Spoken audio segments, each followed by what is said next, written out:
Ek het 'n vraag gekry oor refinancing of wat die ouens sê other people's money. Robert Kiyosaki is baie lief om daaroor te praat en spesifiek die Amerikaners. Die probleem is hier in Suid-Afrika sit ons met 'n heeltemal 'n ander situasie. Jy weet, hierso is jou verband of jou eiendom is gekoppel aan jouself plus aan die eiendom.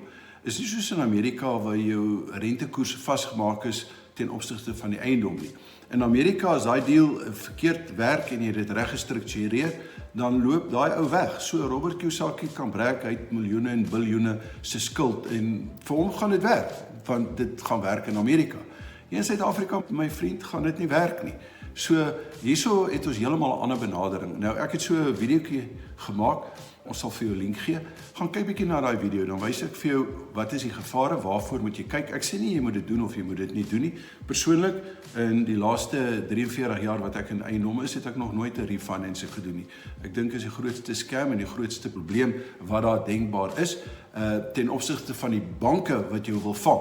Nou daar is ook ouens wat kursusse aanbied oor refinancing en hoe miljoene te maak. Niemand van hulle het noodwendig die miljoene tensy hulle dit gemaak het omdat hulle baie ouens gevang het volgens my. Ek mag heeltemal verkeerd wees, maar wys vir my dat ek verkeerd is.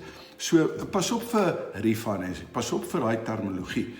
Mense verstaan nie daai goed nie. So gaan kyk die video as jy so belangstel. Laat weet vir my wat jy daaroor dink. As jy 'n vraag het, post dit.